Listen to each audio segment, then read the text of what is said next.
ليكن يومك للشعب ودادا ليكن ربك للأرض مداد ولم أنت فكم عبرت عنها وبنيت مجد أقوال جداد. Assalamualaikum warahmatullahi wabarakatuh. Perkenalkan, kami dari kelompok 6 akan mempresentasikan hasil kerja kelompok kami yang berjudul Contoh Kasus-Kasus Tindak Pidana Jinayah pada Zaman Rasulullah dan Sahabat. Dan inilah hasil presentasi kami. Pembahasan pertama yaitu tentang zina. Allah Subhanahu wa Ta'ala telah berfirman, perempuan yang berzina dan laki-laki yang berzina, maka deralah tiap-tiap seorang dari keduanya 100 kali dera. Dan janganlah belas kasihan kepada keduanya mencegah kamu untuk menjalankan agama Allah, jika kamu beriman kepada Allah dan hari akhirat, dan hendaklah pelaksanaan hukuman mereka disaksikan oleh sekumpulan dari orang-orang yang beriman. Quran Surah An-Nur Surah 24 ayat 2. Hal ini juga disebutkan dalam banyak hadis, antara lain, ambillah dariku, sesungguhnya Allah telah memberi jalan yang lain kepada mereka, yaitu orang yang belum menikah berzina dengan orang yang belum menikah, hukumannya dera 100 kali, dan diasingkan setahun. Adapun orang yang sudah menikah berzina dengan orang yang sudah menikah, hukumnya dera 100 kali dan rajam. Kasus dialami oleh wanita dari Bani Gamidia. Dari Buraidah dikisahkan bahwa seorang perempuan datang kepada Rasulullah SAW dan berkata, "Ya Rasulullah, aku telah berzina padahal aku sudah menikah, dan aku hamil dari perzinahan ini. Sucikan aku dengan hukuman mati sebagaimana perintah Allah Subhanahu wa Ta'ala dalam Al-Quran." Rasul menolak pengakuannya. Tak putus asa, keesokan harinya dia datang kembali seraya mengatakan bahwa dia telah hamil. Nabi SAW berkata, "Pergilah sampai kau lahirkan anakmu itu." Seusai melahirkan, ia kembali pada Nabi sambil membawa anaknya. Beliau bersabda, "Susuilah anakmu dahulu hingga waktunya disapi." Setelah anaknya disapi, Al-Ghamidiyah kembali pada Nabi sambil membawa anaknya dan sepotong roti. "Wahai Rasul, anakku telah kusapi dan dia sudah memakan roti ini." Nabi menyerahkan anak itu pada kaum muslimin. Beliau memerintahkan untuk menggali lubang sedalam atas dada, lalu memerintahkan orang-orang untuk merajam wanita tersebut. Pembahasan kedua, menuduh zina atau qadzaf. Allah Subhanahu wa Ta'ala lantas menurunkan Quran Surah An-Nur ayat 23-25 yang artinya, sesungguhnya orang-orang yang menuduh wanita yang baik-baik, yang lengah lagi beriman atau berbuat zina, mereka kena laknat di dunia dan akhirat, dan bagi mereka azab yang besar pada hari ketika lidah, tangan, dan kaki mereka menjadi saksi atas mereka terhadap apa yang dahulu mereka kerjakan. Di hari itu, Allah akan memberi mereka balasan yang setimpal menurut semestinya. Dan tahulah mereka bahwa Allah lah yang benar, lagi maha menjelaskan segala sesuatu menurut hakikat yang sebenarnya. Bahkan mereka berhak mendapatkan hukum cambuk 80 kali, dihukumi sebagai orang fasik dan tertolak persaksiannya, kecuali jika dia bisa mendatangkan bukti, yaitu 4 laki-laki yang melihat langsung perbuatan keji tersebut dengan mata kepala mereka sendiri.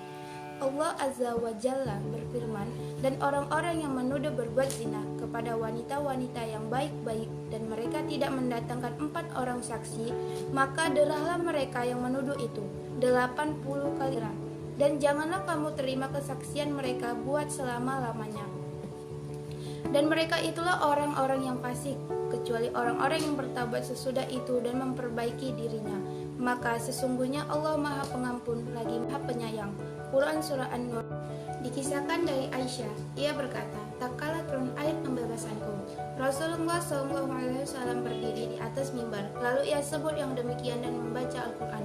Maka tatkala turun dari mimbar, ia perintah supaya didera 2 orang laki-laki dan seorang perempuan, lalu dipukul mereka dengan dera." Riwayat oleh Ahmad dan Bukhari telah menyebutnya dengan isyarat. Hadis tersebut mengenai istri Rasulullah SAW, Aisyah radhiyallahu Ummul Mukminin. Saat peperangan, mereka berhenti pada suatu tempat. Aisyah keluar dari sekadupnya untuk suatu keperluan, kemudian kembali. Tiba-tiba dia merasa kalungnya hilang, lalu dia pergi lagi mencarinya. Sementara itu, rombongan berangkat dengan persangkaan bahwa Aisyah masih ada dalam sekeduk. Setelah Aisyah mengetahui sekeduknya sudah berangkat, dia duduk di tempatnya dan mengharapkan sekeduk itu akan kembali menjemputnya. Kebetulan, lewat di tempat itu seorang sahabat Nabi, Safwan ibnu Mu'attal. Diketemukannya seseorang sedang tidur sendirian dan dia terkejut seraya mengucapkan Inna lillahi wa inna ilaihi raji'un, istri Rasul.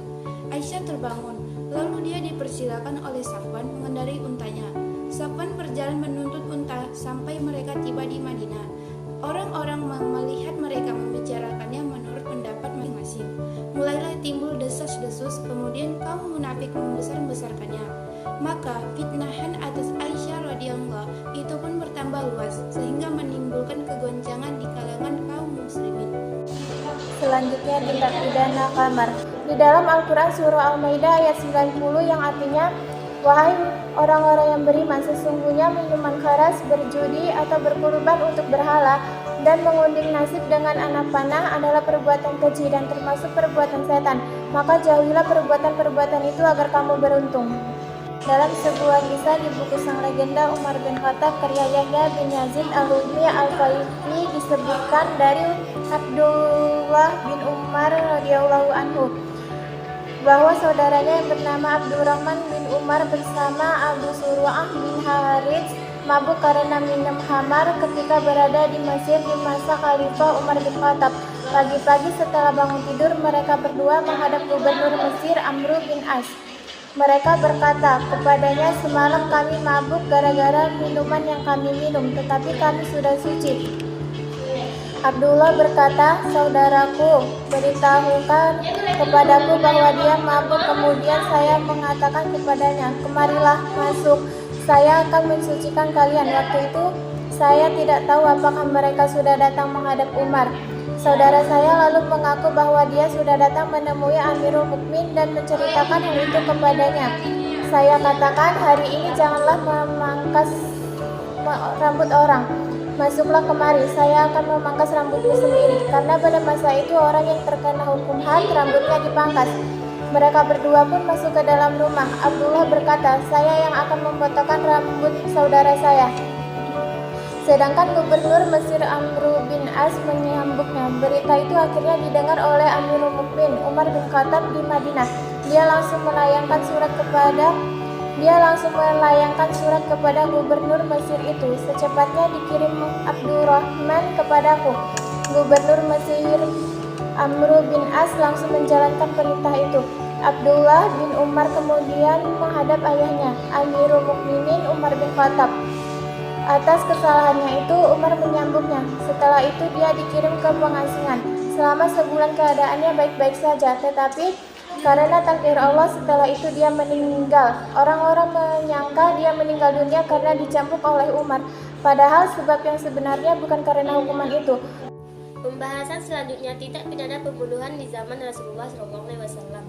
Surah Al-Maidah ayat 32 yang artinya, oleh karena itu, kami tetapkan suatu hukuman bagi Bani Israel bahwa barang siapa yang membunuh seorang manusia bukan karena orang yang membunuh orang lain atau bahkan karena membuat kerusakan di muka bumi, maka seakan-akan dia telah membunuh manusia sendirinya. Dan barang siapa yang memelihara kehidupan seorang manusia, maka seolah-olah dia telah memelihara kehidupan manusia semuanya. Dan sesungguhnya telah datang kepada mereka Rasulullah kami dengan membawa keterangan-keterangan yang jelas. Kemudian banyak di antara mereka sesudah itu sungguh-sungguh melampaui batas dalam berbuat kerusakan di muka bumi. Dalam hukum Islam, pembunuh berhak dijatuhi hukuman qisas, yaitu dia membunuh sebagai balasan atas perbuatannya menghilangkan nyawa orang lain. Akan tetapi, jika ahli waris orang yang terbunuh memberi maaf, maka dia harus membayar diat kepada ahli waris korban. Khalifah Umar suatu ketika sedang duduk beralas surban di bebaya pohon kurma dekat Masjid Nabawi. Di tengah sahabat lain di sekelilingnya yang sedang sibuk membahas aneka masalah.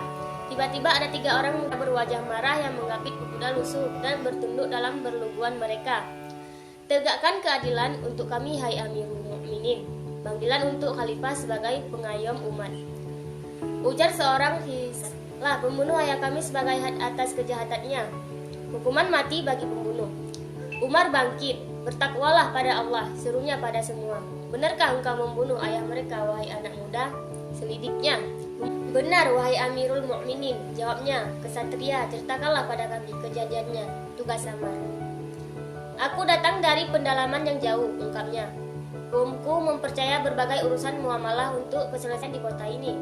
Saat sampai selanjutnya, ku kutambatkan untaku di satu tunggal kurma, lalu kutinggalkan ia. Begitulah kembali aku terkejut dan terpana. Tampak olehku seorang lelaki tua sedang menyembelih untaku di lahan kebun yang tampak rusak rejak dan neraga serigis tanamannya. Sungguh aku sangat marah dengan murka cercabut pedang hingga terbunuhlah bapak tersebut. Dialah rupanya ayah kedua saudara ini. Baik, sahut Umar, aku memberimu tangguh 3 hari, tapi harus ada seorang yang menjaminmu bahwa kau tetap janji untuk kembali. Aku tak memiliki seorang pun, hanya Allah yang jadi penjamin, wahai orang-orang yang beriman padanya. Rajuk terdakwa. Jadikan aku penjaminnya, hai Amirul Mukminin. Sebuah suara berat dan berwibawa menyeruak dari arah hadirin. Itu Salman Al-Farisi. Salman, tertegun Umar, demi Allah engkau belum mengenalnya. Demi Allah, jangan main-main dengan suara ini. Cabut kesediaanmu. Pengenalanku padanya tak beda dengan pengenalmu, ya Umar, ujar Salman. Aku percaya padanya sebagaimana engkau mempercayainya. Dengan berat hati, Umar melepas pemuda itu serta menerima penjamin yang dilakukan oleh Salman baginya. 3 hari berlalu, sudah detik-detik menjelang eksekusi begitu menegangkan. Pemuda ini belum muncul. Umar gelisah mondar-mandir. Penggugat mendadak kecewa. Semua hadirin sangat mengkhawatirkan Salman, seorang sahabat dari Persia yang menghabiskan masa mudanya untuk mengembara mencari hidayah. Mentari di batas hari, nyari terbenam. Salman dengan tenang dan tawakal melangkah siap ke tempat kisas. Isak pilu bertahan. Tetapi sosok bayang berlari tergagah, terseok terjawab, lalu bangkit dan nyaris merangkak. Itu dia Peki Umar. Wahai Amirul Mukminin, ujar seorang penggugat, kau telah dengar pengakuannya, dan kami bisa hadirkan banyak saksi untuk itu. Tegakkanlah had Allah atasnya, tipal yang lain. Umar galau dan bingung setelah mendengar lebih jauh kisah pemuda terdakwa itu. Sesungguhnya yang kalian tuntut ini pemuda salih dan baik, ujar Umar. Dia membunuh ayah kalian karena khilaf kemarahan sesaat. Izinkan aku, ujar Umar, meminta kalian berdua untuk memaafkannya, dan akulah yang akan membayar diat atas kematian ayahmu. Maaf Amirul Mukminin, potong kedua pemuda dengan mata masih nyala merah. Sedih atas marah, kami sangat sayang ayah kami. Bahkan andal harta sepenuh bumi dikumpulkan untuk buat kami kaya, ujar salah satu. Hati kami hanya akan nerima jiwa dibalas jiwa. Umar yang tumbuh simpati pada terdakwa yang dinilainya seamanah, jujur dan bertanggung jawab, tetap kehabisan akal. Yakinlah penggugat, wahai Amirul Mukminin, ujar pemuda tergugat itu dengan anggun dan gagah. Tegakkanlah hukum Allah, kisaslah aku rida pada ketentuan Allah. Lanjutnya, hanya saja izinkan aku menuakan semua amanah dan mewajibkan yang bertanggung jawab ini. Apa maksudmu? Tanya hadirin. Urusan muamalah kaumku, ujar pemuda itu. Berilah aku tangguh 3 hari untuk selesaikan semua. Aku berjanji dengan nama Allah yang menetapkan kisas dalam Al-Quran. Aku akan kembali 3 hari dari sekarang untuk serahkan jiwaku. Mana bisa begitu, teriak penggugat. Nak, ujar Umar, tak punyakah kau kerabat dan kenalan yang bisa kau limpahi urusan ini? Sayangnya tidak ada, wahai Amirul Mukminin. Dan bagaimana pendapatmu jika kematianku masih menanggung hutang dan tanggungan amanah lain? Selanjutnya, tindak pidana penganiayaan. Pada masa-masa awal dakwah Nabi Muhammad, permusuhan terhadap Islam justru muncul di tengah-tengah masyarakat Arab yang notabene adalah saudara sebangsa Rasulullah sendiri. Selama periode Makkiyah, Rasulullah dan kaum muslimin menghadapi ujian dari kelompok kafir Mekah. Masyarakat Arab jahiliyah ketika itu melakukan penganiayaan terhadap dakwah risalah yang dibawakan Nabi Muhammad SAW. Sejumlah tokoh Quraisy seperti Abu Jahal dan Abu Lahab gencar memprovokasi orang-orang Mekah untuk melakukan aksi kekerasan terhadap Rasulullah dan para pengikutnya. Sejumlah sahabat pun menjadi korban kekejaman musuh-musuh Islam, sebut saja Ammar ibnu Yasir, Ka'bah ibnu Al-Arad, dan Bilal bin Rabah yang disiksa dengan cara yang amat sadis dan di luar batas kemanusiaan oleh kaum kafir Quraisy. Tidak hanya itu, Rasulullah sendiri bahkan juga luput menjadi sasaran aksi kebencian orang-orang kafir Quraisy pada masa itu. Dalam beberapa riwayat disebutkan, Nabi Muhammad pernah dihina, diludahi, bahkan disakiti orang-orang yang memusuhi beliau. Setelah Nabi Muhammad dan para sahabat hijrah ke Madinah, kaum kafir Mekah masih saja menunjukkan sikap permusuhannya terhadap Islam. Mereka terus berupaya merongrong kaum muslimin dengan berbagai cara. Sehingga Rasulullah bersabda, barang siapa yang di sisinya di suatu dari hasil penganiayaan untuk saudaranya, baik yang mengenai keperwiraan atau kehormatan saudaranya itu, maka hendaklah meminta kehalalannya pada hari-hari semasih di dunia. Baik, selanjutnya saya akan melanjutkan materi tentang kasus Hirabah. Wahbah Zuhaili dalam Al-Fiqh Al-Islami wa Adilatuhu mengungkapkan, seperti yang diriwayatkan Imam Bukhari, beberapa orang dari suku Ukul datang menghadap Rasulullah di Madinah. Di hadapan Nabi, mereka berpura-pura ingin memeluk agama Islam. Mereka lantas mengeluh kepada Rasulullah bahwa cuaca di Madinah tidak cocok bagi mereka, sehingga menyebabkan kesehatan mereka terganggu. Pada waktu itu, Nabi menyuruh mereka untuk tinggal di tempat yang lebih baik di luar Madinah. Sebagai kompensasi, mereka diizinkan untuk meminum susu dari unta-unta milik negara. Namun ironisnya, mereka membawa kabur unta-unta tersebut dan membunuh pengembalanya. Begitu peristiwa itu sampai kepada Rasulullah SAW, Nabi langsung mengutus sahabatnya untuk mengejar dan menangkap para pelaku kejahatan tersebut. Setelah para perampok berhasil ditangkap, Nabi lantas memerintahkan supaya mata mereka dicungkil dengan besi panas. Sementara tangan mereka dipotong-potong dan tubuh mereka dibiarkan terjemur di bawah sengatan matahari sampai mati dalam kondisi seperti itu. Tindakan kriminal yang dilakukan oleh orang-orang dari suku Ukul itu menjadi sebab turunnya surah Al-Maidah ayat 33 yang artinya, sesungguhnya hukuman bagi orang-orang yang memerangi Allah dan Rasul-Nya dan melakukan pengacauan di muka bumi, mereka harus dibunuh atau disalib, atau tangan dan kaki mereka dipotong selang-seling, atau dibuang jauh. Demikian itu adalah kehinaan bagi mereka di dunia dan di akhirat kelak. Mereka akan mendapat siksa yang hebat. Baik, dan selanjutnya saya juga akan memaparkan materi selanjutnya tentang kasus Bughat, yaitu pemberontakan. Jadi, pada zaman pemerintahan Khalifah Utsman bin Affan radhiyallahu an, muncul pula gerakan teror dan pemberontakan yang memprovokasi massa untuk anti terhadap khalifah yang sah. Amirul Mukminin Utsman bin Affan radhiyallahu an, gembong dari gerakan ini adalah Abdullah bin Sabah al-Yahudi. Dia menampilkan diri sebagai seorang muslim, namun kedengkian dan kekufuran terhadap Islam tersimpan di dadanya. Barisan para teroris tersebut menyulut bara fitnah, hingga akhirnya mereka menyatakan diri keluar dari barisan Khalifah Ali dengan alasan bahwa Ali bin Abi Thalib radhiyallahu an telah kafir karena telah berhukum dengan selain hukum Allah. Orang-orang Khawarij sangat kuat dalam beribadah, tetapi mereka meyakini bahwa mereka lebih berilmu dari para sahabat Rasulullah Shallallahu Alaihi Wasallam, dan ini merupakan penyakit yang sangat berbahaya. Di tengah-tengah mereka tidak ada seorang pun ahlul ilm dari kalangan sahabat, padahal para sahabat masih hidup. Ibnu Abbas radhiyallahu an menuturkan, ketika kaum Khawarij memisahkan diri, mereka masuk ke suatu daerah. Ketika itu, jumlah mereka 6.000 orang. Mereka semua sepakat untuk memberontak kepada Amirul Mukminin Ali bin Abi Thalib. Banyak yang datang kepada Ali untuk mengikatkan beliau. Wahai Amirul Mukminin, sesungguhnya kaum ini hendak memberontak kepadamu. Namun Ali menyatakan, biarkan mereka, karena aku tidak akan memerangi mereka hingga mereka dulu yang memerangiku, dan mereka akan mengetahui nantinya. Kemudian terjadi perdebatan antara Ibnu Abbas radhiyallahu an dengan para Khawarij tersebut.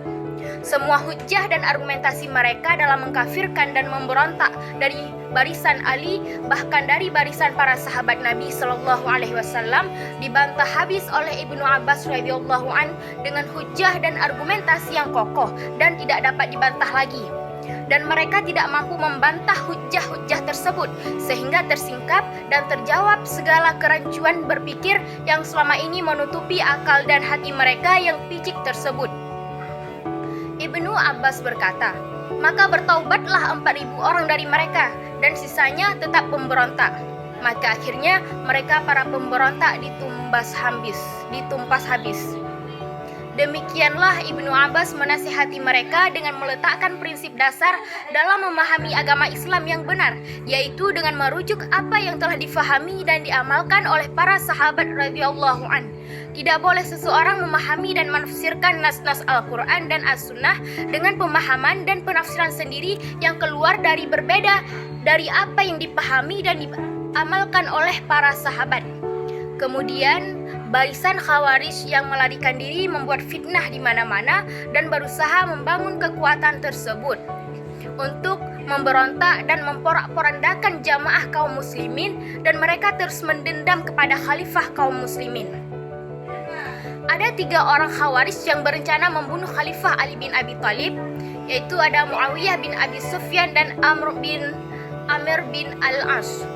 Setiap pemberontakan melawan pemerintah membuat kerusakan, mengganggu stabilitas keamanan, menakut-nakuti dan mengadakan teror bagi kaum muslimin.